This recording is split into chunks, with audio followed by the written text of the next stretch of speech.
didefinisikan sebagai ilmu yang mencari gambaran dan penjelasan sifat iklim, kemudian ilmu yang mempelajari mengapa iklim di berbagai tempat di bumi itu berbeda, kemudian bagaimana kaitannya antara iklim dengan aktivitas manusia, kemudian iklim juga itu dapat didefinisikan sebagai ilmu yang mempelajari jenis iklim di muka bumi dan faktor penyebabnya. Begitu. Jadi beda ya, klimatologi dan meteorologi. Jadi kenapa itu BMKG ya? BMKG itu ada meteorologi dan ada klimatologi. Karena meteorologi itu akan ilmu yang pelajari tentang cuaca, sedangkan klimatologi itu ilmu yang mempelajari tentang iklim. Oke. Nah, dalam lingkup atmosfer sebenarnya ya, ada iklim itu ada dua, yaitu bukan iklim. Jadi dalam sistem dinamika ya, sistem dinamika atmosfer itu ada dua ya, ada cuaca dan ada iklim. Yang cuaca itu keadaan atmosfer dari hari ke hari atau daily begitu ya. Kemudian ada iklim, kalau iklim ini itu lebih ke jangka panjang ya, jangka panjang, periode panjang, yang nanti akan menghasilkan suatu keadaan, misalnya iklim kita itu bagaimana. Sedangkan kalau cuaca ini nanti lebih ditanya keadaan suhu suhu, tekanan dan curah hujan di harian begitu. Oke, nah ini ada unsur cuaca. Oh ya, kalau saya terlalu cepat menjelaskan langsung ini saja ya, bilang saja.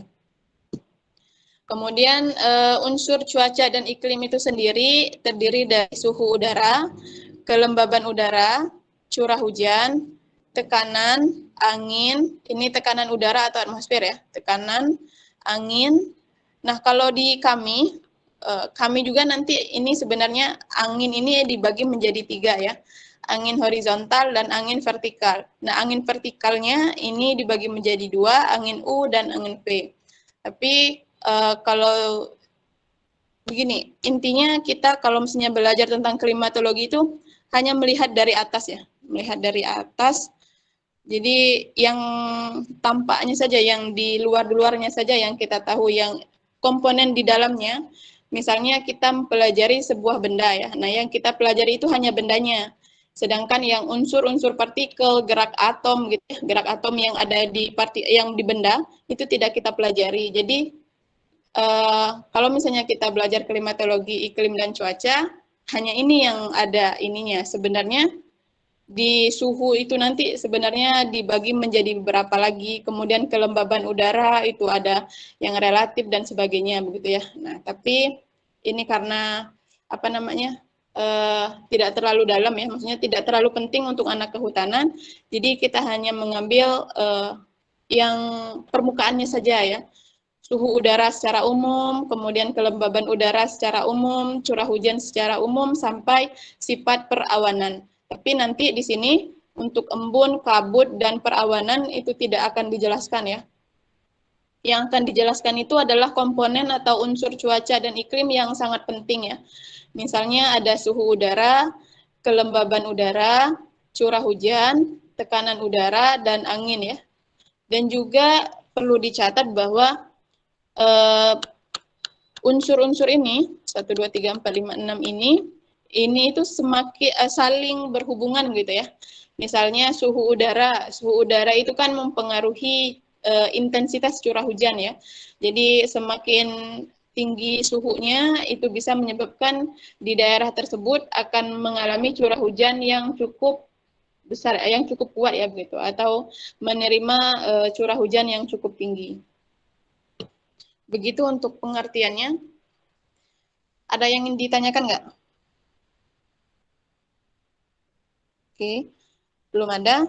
Kalau belum ada, kita lanjut ke ruang lingkup klimatologi. Saya izin bertanya, Bu. Silakan. Perkenalkan, nama saya Giovanni Abdes Nurat dari RHA. Ingin bertanya, Bu, beda angin vertikal dan horizontal itu apa ya, Bu? Oke, baik. Siapa tadi? Giovanni. Iya, Giovanni RHA, Bu. RA.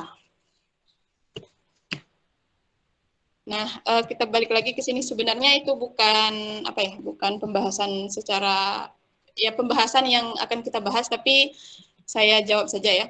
Jadi perbedaan angin vertikal dan angin horizontal ya.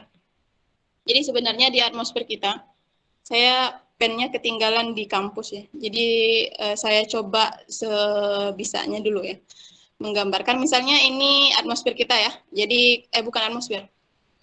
Iya, di daerah kita, di sekitar kita gitu ya. Jadi tidak terlalu rata ya, karena ada topografi ya. Misalnya ada dia kolam begitu, atau ada apa namanya, apa sih yang dia dataran agak tinggi begitulah. Ada pegunungan, bukan pegunungan, apa sih namanya? Gunung lebih kecil, bukit. Bukit. Ini anggap saja begini.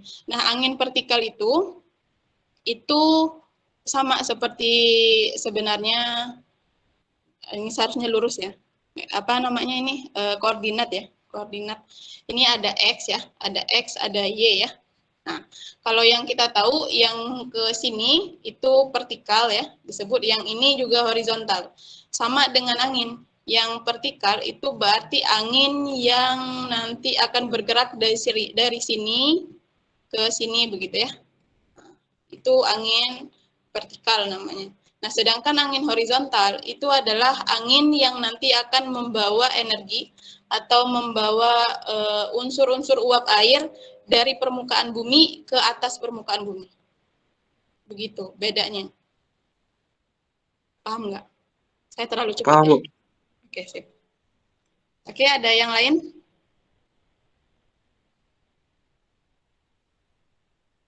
Oke, tidak ada ya. Kalau tidak ada, kita lanjut ke ruang lingkup klimatologi.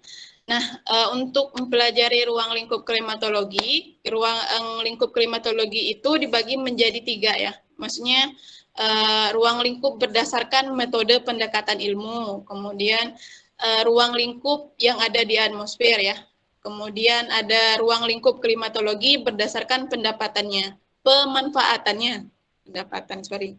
Nah, yang pertama ini berdasarkan metode pendekatan ilmu.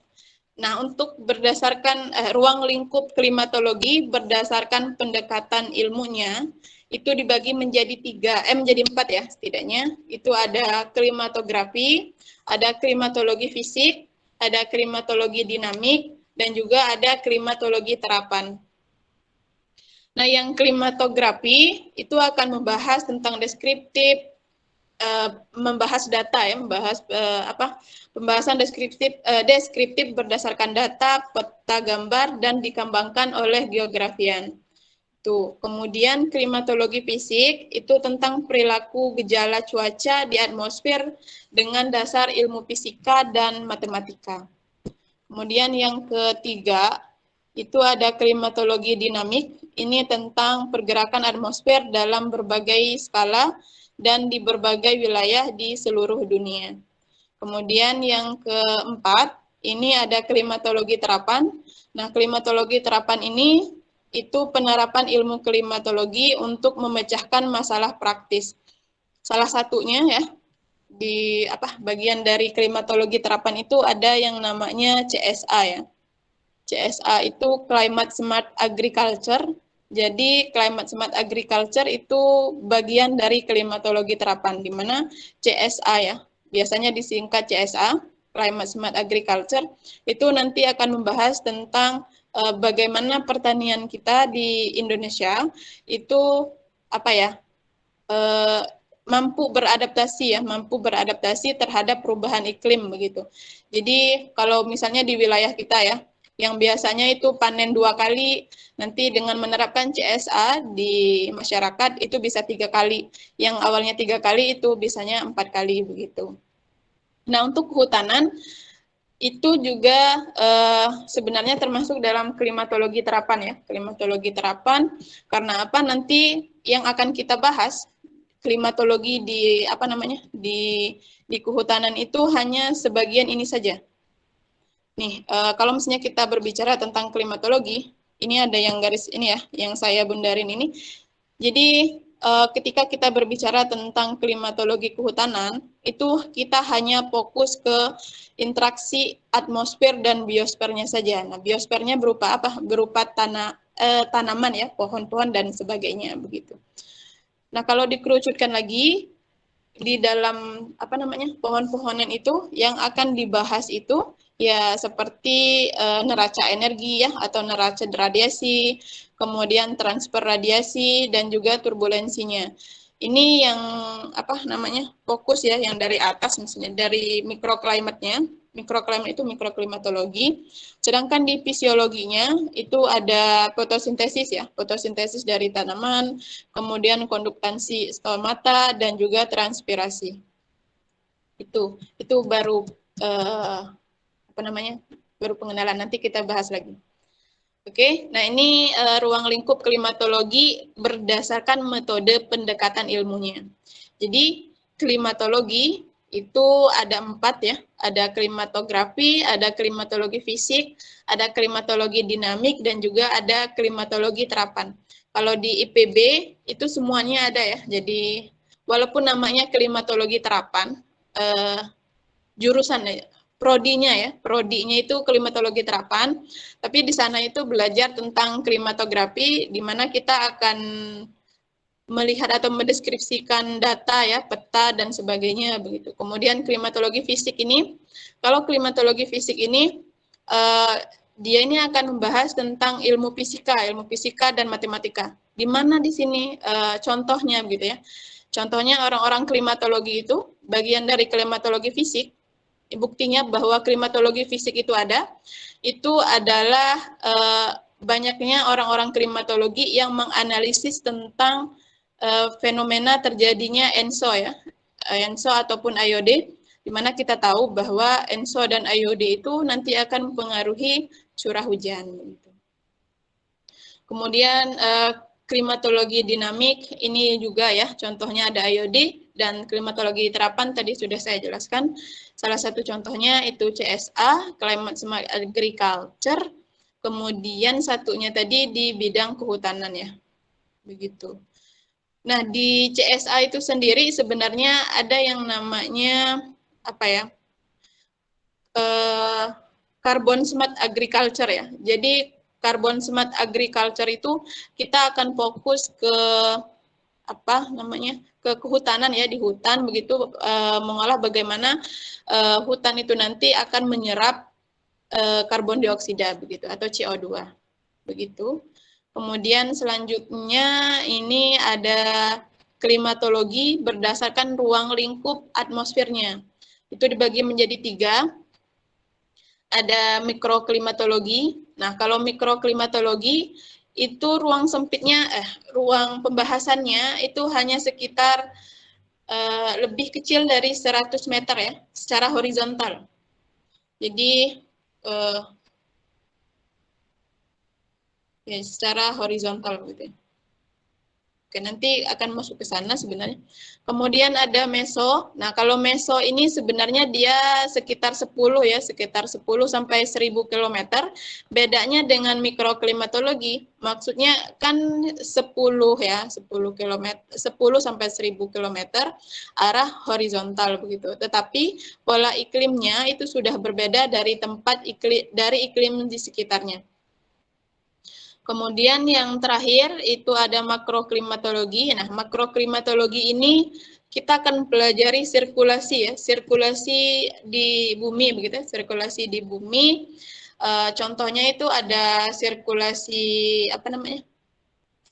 Sirkulasi angin ya, yang nanti disebut sebagai sirkulasi Walker begitu, sirkulasi Hadley dan sebagainya. Di sini tidak akan dibahas begitu. Intinya kita membahas di sini ruang lingkup klimatologi berdasarkan ruang lingkup atmosfer. Ada mikroklimatologi, di mana itu daerahnya, daerah pembahasan mikroklimatologi itu hanya sekitar kurang dari 100 meter ya, horizontal. 100 meter. Kemudian kalau meso itu lebih besar dari dari mikro, tapi lebih kecil dari makro. Sedangkan kalau makro itu seluruhnya ya, seluruh atmosfer begitu atau seluruh bumi begitu. Nah, itu disebut makroklimatologi. Kemudian, oh ya, kalau saya terlalu cepat, ingatkan ya.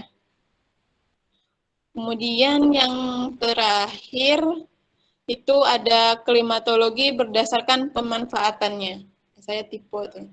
Oke, sebelum masuk ke klimatologi berdasarkan pemanfaatannya, ini ada lanjutan dari pengertian ini tadi ya, yang mikro, meso, dan makro. Nah, kalau misalnya ini ya, kalau misalnya kita lihat, oke, nah kita lihat dulu di sini. Kenapa kita perlu mengetahui struktur atmosfer ini ya? Karena supaya kita tahu sifat dari unsur tadi, unsur-unsur iklim dan cuaca. Salah satunya di troposfer ini ya, di troposfer ini. Nah, kalau misalnya kalian kan fokus ke kehutanan ya, jadi hutan itu ya, atau tanaman ya, setinggi apapun dia hanya sebatas berada di daerah troposfer begitu ya, tidak akan lebih. Jadi kita akan hanya belajar sekitar sini. Sedangkan atmosfer itu segini. Nah, jadi bayangkan saja ya, kita itu sebenarnya manusia itu terbatas sekali ya. Kita hanya membahas di sepersekian ini, sedangkan atmosfer kita itu sebesar ini. Begitu. Nah, yang akan kita fokuskan karena kehutanan ya, itu di sekitar troposfer, di mana sifat dari troposfer itu suhunya itu akan mengalami inversi ya, mengalami inversi terhadap ketinggian. Tahu inversi kan? Ada yang tahu inversi?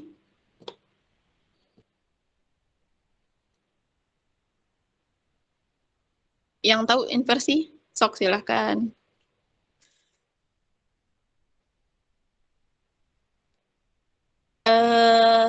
TPB Fisika 2 kalau nggak salah sudah mengenal inversi. Ya, silakan.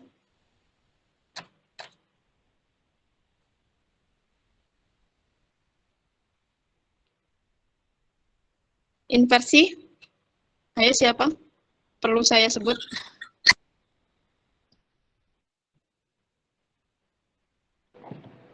Izin menjawab, Bu.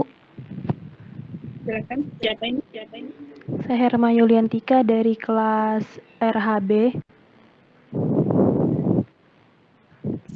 Inversi itu kalau tidak salah artinya pembalikan posisi atau arah ya, Bu? Oke. Terus?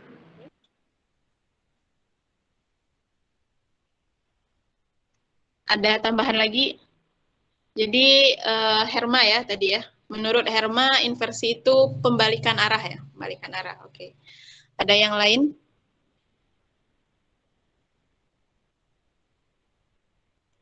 Virus Rifki Nafis. Virus ada nggak? Ya, Bu. Ya, Bu, ada, Bu. Saya, Bu. Inversi? Menurut saya, Bu, inversi itu penyimpangan dari perubahan normal, Bu.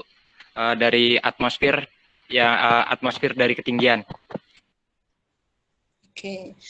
Penyimpangan terhadap keadaan normal. Kalau di ilmu iklim, penyimpangan terhadap keadaan normal itu namanya anomali. Anomali itu keadaan iklim yang menyimpang dari keadaan normalnya atau dari keadaan klimatologi. Begitu. Ada yang lain? Terima kasih, Virus. Silvi Novianti.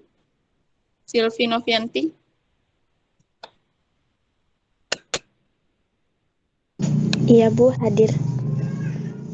Versi apa? Bagaimana, Bu? Maaf, kurang jelas.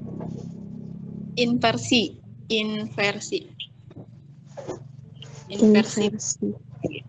Kalau saya sendiri baru dengar sih, Bu, nama inversi mungkin.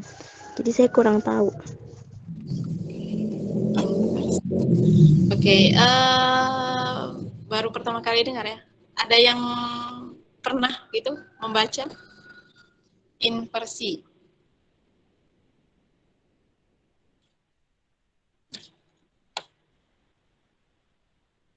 Coba Herma tadi ya. Herma itu tadi hampir benar ya. Coba diulangi lagi, Herman. Oh ya, Retno. Iya, Bu. Iya, sebentar. Perkenalkan, nama saya Retno Stiani, NIM 1204200034. Di sini saya akan menambahkan jawaban dari Herma, Bu. Selain inversi merupakan pembalikan arah, inversi juga merupakan pembalikan posisi dan susunan, Bu. Terima kasih. Jadi kalau kita ada suhu, ada ketinggian. Nah, menyusun katanya bagaimana? Berarti suhu kita terhadap ketinggian itu apa? Izin jawab, Bu.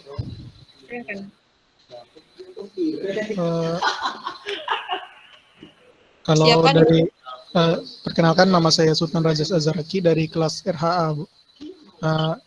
Saya pernah baca mengenai inversi suhu ini, Bu.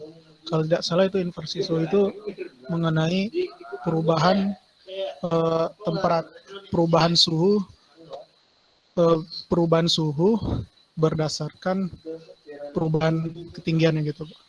Jadi kalau di troposfer ini digambar dapat kita lihat itu inversi suhunya itu naik gitu, Bu. Jadi setiap ketinggian kita bertambah, terjadi pertambahan suhu gitu. Seperti itu sih. Oke.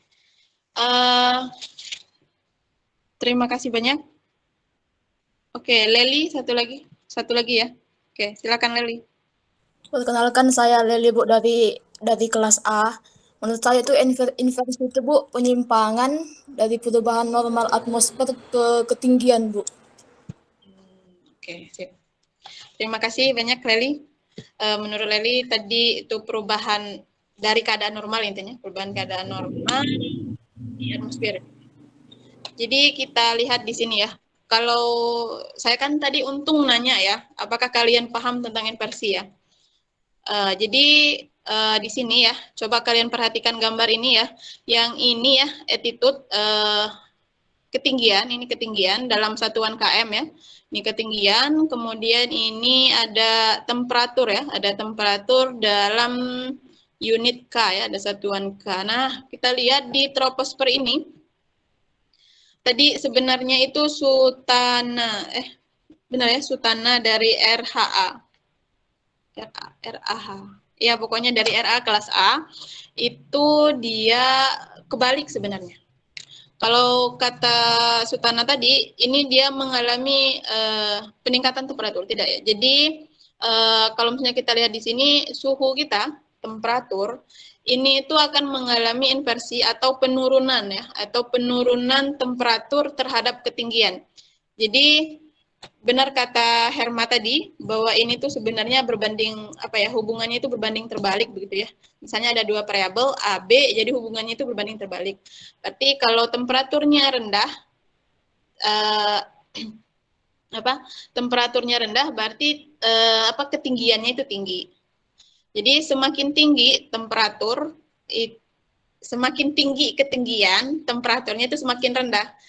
Contohnya misalnya seperti ini.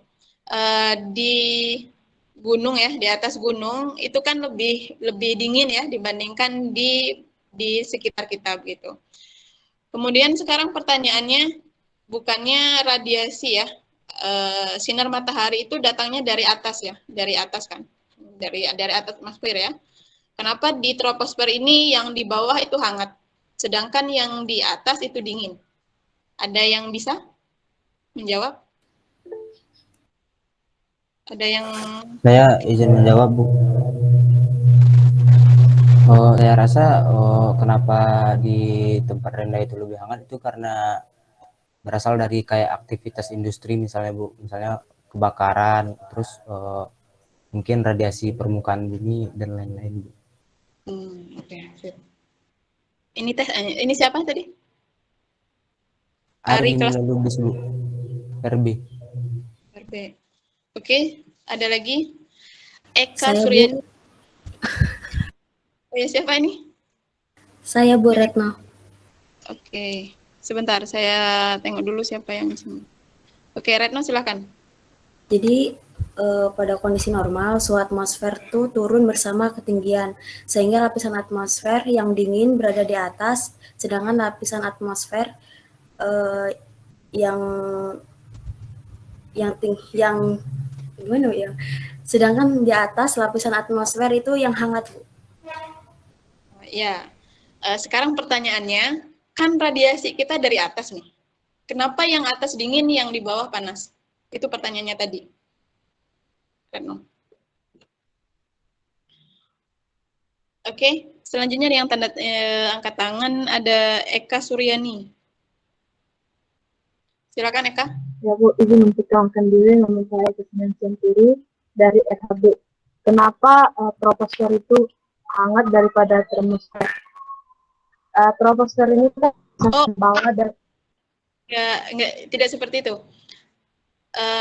Nih, misalnya ini anggap saja lapisan troposfer ya, dari sini ke sini. Ini dari ketinggian 1 sampai 10 ya, sampai 10 km ya, sampai 10 km. Nah, pertanyaannya, troposfer yang bawah, kan itu lebih hangat ya, lebih hangat di sini ya. Aduh, sorry saya tidak pakai pen ya, jadi jelek sekali. Ini lebih hangat, sedangkan yang di atas, ini dia lebih dingin. Nah, hal itu kenapa bisa terjadi? Nah, itu pertanyaannya. Oke. Siapa lagi? Agnes, silakan. Izin menjawab, Bu. Siapa ini? Menjawab, Bu. Saya Satu. Agnes, silakan. Izin menjawab, Bu. Saya Agnes dari kelas RAH. Menurut saya kan, Bu, yang seingat saya, itu terjadi karena lapisan paling bawah itu yang sinar matahari kena ke permukaan laut. Nah, dari sinar matahari yang terkena permukaan laut ini menyebabkan evaporasi, Bu. Hasil evaporasi ini yang menyebabkan bagian bawahnya itu lebih hangat daripada yang atas, Bu. Kalau evaporasi itu apa yang dikeluarin? Hasil dari evaporasi itu apa? Penguapan, Bu, yang berasal dari tanah maupun. Evaporasi itu kan penguapan. Hasil darinya apa? Hasil dari evaporasi. Bisa ulang, Bu? Evaporasi, tadi kan kata Agnes salah satu penyebabnya di bawah itu hangat daripada yang di atas, itu karena ada evaporasi ya, karena ada evaporasi. Nah, evaporasi itu apa? Penguapan, evaporasi itu penguapan. Nah, proses penguapan dan evaporasi itu apa? Penguapan atau evaporasi? Menurut saya, Bu, penguapan itu kan dari air menguap kan, Bu, yang itu berupa embun dan juga oksigen, H2O, Bu. H2O itu air ya. Jadi kalau misalnya kita lihat di sini ya, di lapisan ini itu di lapisan troposfer itu ada N2, ada O2, ada H2, H2O dan juga ada argon. Gitu. Oke, mungkin sebenarnya pertanyaan ini nanti akan terjawab pas kita belajar tentang kestabilan radiasi ya. Tapi secara umum, kenapa yang di bawah ini lebih hangat daripada yang di atas? Karena bumi kita itu juga memancarkan radiasi. Jadi radiasi yang di bawah itu sebenarnya bukan sumber dari matahari, tapi dari bumi. Begitu. Oke, terima kasih banyak ya. Nah, jadi ini selanjutnya, ini ada skala gerak ya, skala gerak atmosfer. Di sini kenapa saya tambahkan skala gerak ya? Karena biar kita tidak bingung ya. Tadi kan klimatologi berdasarkan ruang lingkup atmosfer, itu ada mikro, ada makro, ada meso ya. Meso itu di tengah ya. Jangan salah, meso itu ada di tengah, di antara mikro dan makro. Nah, kalau berdasarkan geraknya ya, di sini ada skala meteorologi ya. Jadi di sini ada skala mikro itu dari secara horizontalnya ya. Horizontalnya itu dari 1 ya, dari 1 mm. Intinya di sekitar kita begitu ya. Yang mikro ini di sekitar kita sampai ketinggian pohon lah begitu ya, sampai 1 km begitu ya. Nah, ini berarti kita ini sebenarnya berada di skala mikro. Nah, dengan vertikalnya, vertikal itu permukaan sampai 1000 km. Oh, kalau horizontal itu ya horizontal ke sini, vertikal ke sini berarti. Jadi ini permukaan sampai ketinggian 100 meter ya. Nah, 100 meter ini sekitar berapa nanti tekanannya itu sekitar 700-an ya. 800 ataupun 300 begitu. Kemudian ada skala meso. Kalau skala meso itu 1 kilo sampai 100 kilo tadi ya. Kalau horizontalnya. Sedangkan untuk vertikalnya dari permukaan itu sampai 1 kilometer. Begitu. Kemudian skala sinoptik ya, skala sinoptik ini termasuk dalam makroklimatologi ya. Jadi dua ini tadi kita bahas, kita gabungkan menjadi skala makroklimatologi. Nah itu tadi ya, klimatologi ruang lingkup klimatologi berdasarkan ruang lingkup skala gerak atmosfer. Nah ini untuk tambahan saja, kalau misalnya kalian mau membaca, jadi di skala mikro itu sebenarnya fenomena apa yang terkait begitu ya. Di sini ada turbulensi, kemudian ada laju penurunan suhu permukaan, ada efek gesekan, kemudian ada boundary layer, ada efek topografi begitu. Sebenarnya seru sekali nih pelajari hal-hal ini ya, termasuk ini nanti ada. Ini yang skala makro ini gelombang baratan ini bisa disebut sebagai gelombang Kelvin, nanti ada gelombang Kelvin, ada gelombang Rossby, ada gelombang gravity begitu ya. Itu tambahan saja ya, bukan materi untuk kalian. Oke, lanjut kita ke klimatologi berdasarkan pemanfaatannya. Saya tipe itu. Pemanfaatannya atau klimatologi terapan ya. Di sini ada klimatologi pertanian, ada klimatologi kelautan, ada klimatologi perkotaan, dan juga ada bioklimatologi. Nah, ini keempat ini